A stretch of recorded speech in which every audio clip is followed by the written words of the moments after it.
అందరికీ ఇరుస్టేట్ రామాయణం 33 రోజుల యాత్రలో ఇవాళ 3వ అధ్యాయం. శ్రీరాముడు 16 సంవత్సరాల వయస్సు వచ్చినప్పుడు మహర్షి విశ్వామిత్రుడు రాజదశరథుడి సభకు వచ్చాడు. విశ్వామిత్రుడు ఒక మహాతపస్వి, బ్రహ్మర్షి అవ్వాలని చాలా కాలం తపస్సు చేశాడు.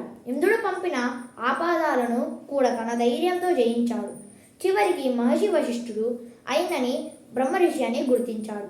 అలాంటి మహర్షి అలా దశరథుడిని అడిగాడు, నా యజ్ఞాన్ని రక్షించడానికి మీ పుత్రుడు శ్రీరాముడిని నాతో పంపండి అని. ఇది విని రాజదశరథుడు భయపడ్డాడు. రాముడు ఇంకా చిన్న వయసు అని తన మనసు కలట చెందింది. ఆయన సైన్యంతో వెళ్ళటానికి సిద్ధమయ్యాడు.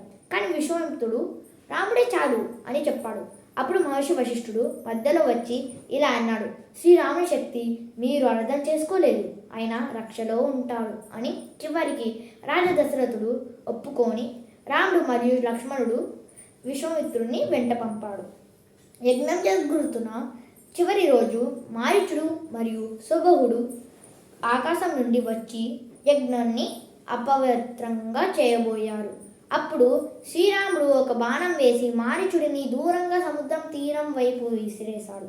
ఇంకో బాణంతో సుబహుడిని చంపేశాడు. క్షణంలో రాక్షసుల ఆక్రమణం అంతా నాశనం అయ్యింది. ఆకాశం స్పష్టం అయ్యింది. మహర్షి విశ్వామిత్రుడు అత్యంత సంతోషం పొంది శ్రీరాముడికి అపరమైన అస్త్రాలను ప్రసాదించాడు. ఇలా శ్రీరాముని వీరత్వం లోకానికి తెలిసింది. రేపు 4వ అధ్యాయంతో కలుద్దాం. 33 రోజుల రామాయణం యాత్ర కొనసాగుతుంది.